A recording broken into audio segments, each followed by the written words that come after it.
Donald Trump তার নিজস্ব যে ব্যক্তিগত সোশ্যাল মিডিয়া প্ল্যাটফর্ম আছে, ওই যে প্ল্যাটফর্ম আছে নাম কি, ট্রুথ সোশ্যাল। হ্যাঁ, তো এই ট্রুথ সোশ্যালে ডোনাল্ড ট্রাম্প একটা খুবই গুরুত্বপূর্ণ এবং অবশ্যই কৌতূহল জায়গা নিয়ে একটা পোস্ট উনি দাখিল করেছেন, তো আপলোড দিয়েছেন।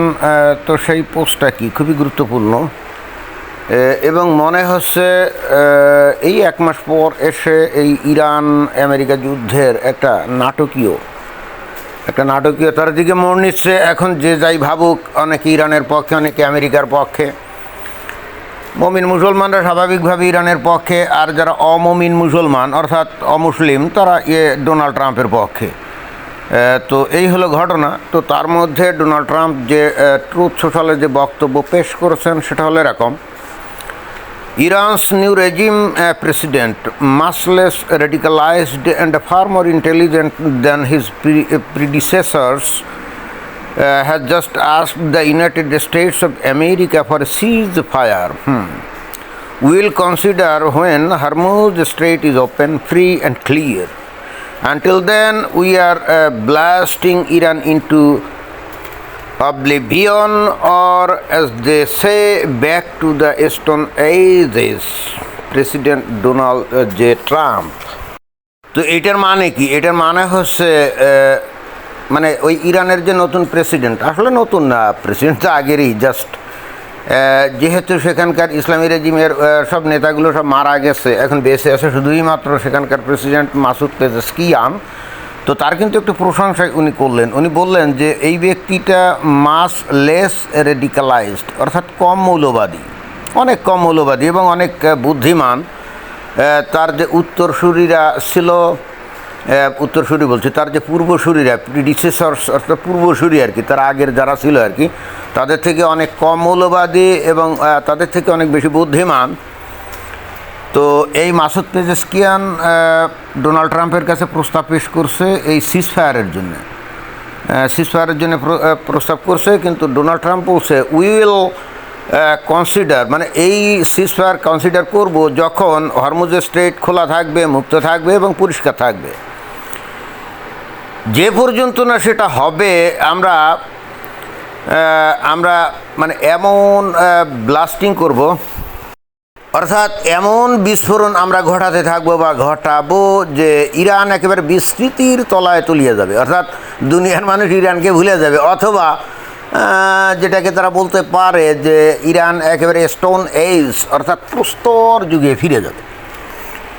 অর্থাৎ এই মাসুদ পেজেশকিয়ান এখন বুঝতে পারছেন যে আসলে গোয়ার্তুমি করে, আইআরজিসি যে গোয়ার্তুমিগুলো করে যাচ্ছে, তাদের উপরের যত নেতা টেতা এগুলো সব মারা যাওয়ার পরও ওই বিভিন্নভাবে গ্রুপিং হয়ে বিভিন্ন স্থানে যে গ্রুপিং করে তারা যে ওই এখনও পর্যন্ত যে মিজাইল টিজাইল যা কিছু আছে খানাখন্দে খুঁজে তারা এগুলো তো মেরে যাচ্ছে, তাই না? তো এখন যত এরা মিজাইল মারছে আমেরিকান বাহিনী, ইসরায়েলি বাহিনী, তো তত আরও বেশি আগ্রাসী হয়ে আরও ভয়ঙ্কর আক্রমণ চালাচ্ছে। বিশেষ করে গতকাল রাতে ইস্পাহানে যে ভয়ঙ্কর আক্রমণ চালিয়েছে এটা কিন্তু নজিরবিহীন, এটা কিন্তু একেবারে নজিরবিহীন। মানে এইটা বলা যায় যে ইরানকে একেবারে কাঁপিয়ে দিয়েছে। ইরানের বর্তমানে যে প্রশাসন আছে তারা বুঝতে পারছে যে তাদের সামনে মহাবিপদ এবং সম্ভবত তাদের সামনে কিয়ামত নেমে আসার অপেক্ষাতেই আছে। কারণ এই ইস্পাহানে যে ভয়ঙ্কর হামলা হয়েছে, যেখানে নাকি ডজন কমসে কম 2000 পাউন্ডের, যেটাকে নাকি প্রায় বলা যায় যে 900 কেজি ওজনের বাংকার বাস্টার বোমার বিস্ফোরণ ঘটিয়েছে। বস্তুত ইস্পাহানে ওই অঞ্চলে ইরানের বহু সংখ্যক ব্যালিস্টিক মিসাইল সহ আরও অন্যান্য নানা রকম সরঞ্জামাদি মাটির নিচে বাংকারের মধ্যে ছিল। তো ওখানে একটা দুইটা না, ডজনের পর ডজন ওখানে বাংকার বাস্টার বোমা ফেলা হয়েছে, যাতে করে ওই নিচে যে বাংকারের মধ্যে ইস্পাহানের ওখানে বাংকারের মধ্যে যে সমস্ত অস্ত্রপাতি, বিশেষ করে মিসাইল বা তাদের যে ড্রোন যা কিছু ছিল এবং আরও অন্যান্য যে সমস্ত সরঞ্জামাদি ছিল, এগুলো একেবারে ওয়ান আফটার অ্যানাদার রীতিমতো বিস্ফোরিত হয়ে গেছে। সেটা কিন্তু আমরা ভিডিওতে দেখেছি। এবং একই সঙ্গে নাথানজ যে পারমাণবিক কেন্দ্র আছে সেখানেও কিন্তু ভয়াবহ আক্রমণ চালানো হয়েছে। তো এই দুই জায়গার যে ভয়াবহতা আক্রমণের এটা দেখার পর মাসুদ পেজেশকিয়ান ঠিকই বুঝতে পারছে, সে তো ইন্টেলিজেন্ট পারসন। আপনারা যদি দেখেন যে মাসুদ পেজেশকিয়ান এই লোকটা কিন্তু, এই ভদ্রলোকটা কিন্তু আমার কাছে মনে হয় ভালো লোক এবং ইন্টেলিজেন্ট লোক, এ কিন্তু ওই যে হুজুরদের মতো না। এবং ইরানিয়ানরা কিন্তু তাকে প্রেসিডেন্ট হিসাবে নিযুক্ত করেছে, মানে নির্বাচন করেছে আর কি। কিন্তু করলে হবে কি, মূল ক্ষমতা ছিল তো ওই আয়াতুল্লাহ আলী খামেনির হাতে, তাই না? আর এখন হলো মুস্তফা আলী খামেনি এবং এই আইআরজিসি যারা নাকি এখানে গোয়ারতুমি করছে, এদেরকে নিয়ন্ত্রণ করেতে মুস্তফা আলী খামেনি। এখন মুশকিলটা হচ্ছে মুস্তফা আলী খামেনি কিন্তু এই আইআরজিসির বিভিন্ন কমান্ডারের সাথে ওরকমভাবে যোগাযোগ করে উঠতে পারছে না। ফলে হচ্ছে কি, এখানে কোনো কেন্দ্রীয় নেতৃত্ব নাই, কেন্দ্রীয় নিয়ন্ত্রণ নাই, যে যার মতো করে এখন বোমার ওই মিসাইল মেরে দিচ্ছে পরিণতির কথা না ভেবে। এতে করে যে গোটা ইরানের ওপরে গজব নেমে আসছে এইটা কিন্তু বুঝতে পারছে না। এবং অলরেডি গত রাতে তার একটা নমুনা কিন্তু ইসরায়েল এবং আমেরিকা দেখিয়েছে যে দেখো তোমরা গোয়ারতুমি করছো, ইটস ওকে, এবং তোমরা মনে করতেছো তোমরা খুবই বীর পুরুষ আর তোমাদের মুসলিম দুনিয়া খুব বাহবা দিচ্ছে, কিন্তু আমরা কিন্তু এগুলো কেয়ার করবো না। আমাদের কাছে তোমরা যতক্ষণ হুমকি হয়ে দেখা দিচ্ছ এবং যতক্ষণ আমাদের নিরাপত্তা বিঘ্নিত করছো, বিশেষ করে ইসরায়েলের নিরাপত্তা বিঘ্নিত করছো, ততক্ষণ পর্যন্ত আমরা আমাদের বেঁচে থাকার স্বার্থে তোমাদেরকে আমরা ধ্বংস করে দেবো। এতে করে আমাদের হাত একটুও কাঁপবে না, এতে করে তোমাদের কত মানুষ মারা গেল উই ডোন্ট কেয়ার, কারণ তোমরাও তো আমাদের কত মানুষ মারা গেল এটা তো কেয়ার করো না, তাই না? এবং এইবার একটা জিনিস খেয়াল করে দেখবেন যে ইরান কিন্তু কোনো ভিকটিম গেম খেলতে পারছে না। আপনারা কি খেয়াল করে দেখছেন? ইরান কিন্তু এ পর্যন্ত কোনো ভিকটিম গেম খেলার কোনো সুযোগ নিচ্ছে না, বা নিলেও কোনো কামে আসতো না। তার কারণ হচ্ছে এই ভিকটিম গেম এখন তো মানুষ জানে। ইরান গত কয়েক দশক ধরে এই যে কি করে গেছে, বিশেষ করে এই যে ইসরায়েলের ওপর, তাই না? এটা তো করে গেছে, বিষয়টা তো এখন কেউ অজানা না। এ হেজবুল্লাহ দিয়ে, হুতি দিয়ে, হামাস দিয়ে, তাই না? তো এখন ইসরায়েল তো তার আত্মরক্ষার জন্য অস্তিত্বের স্বার্থে আমেরিকাকে নিয়ে আক্রমণ চালিয়েছে।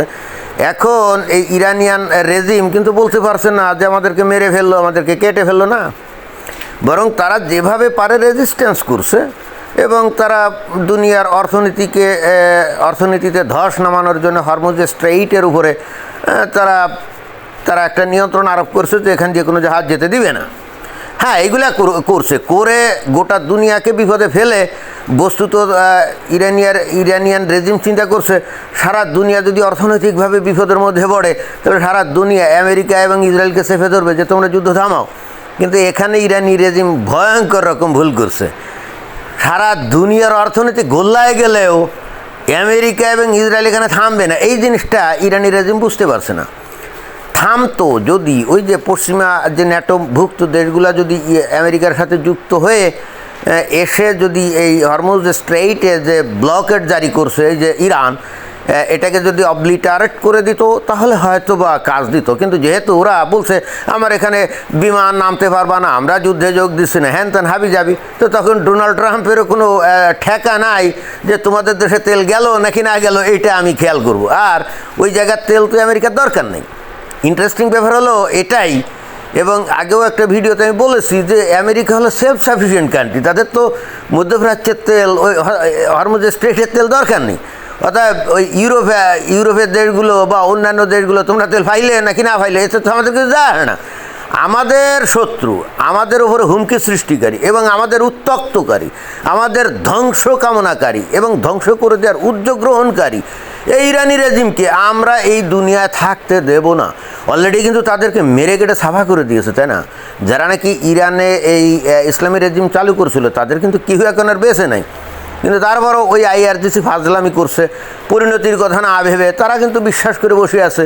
তারা যদি এখন ওয়ান আফটার অ্যানাদার মরে যায় তাহলে ওই যে লিটারালি তারা এটাই বিশ্বাস করে যে তাহলে বেহেশ থেকে 72 হুরের সাথে তারা যৌনকেলি করবে। হ্যাঁ, এবং তাদের এই খায়েশের জন্য গোটা ইরানিয়ান সমাজকে, দেশকে, জাতিকে ধ্বংসের কিনারায় নিয়ে আসছে।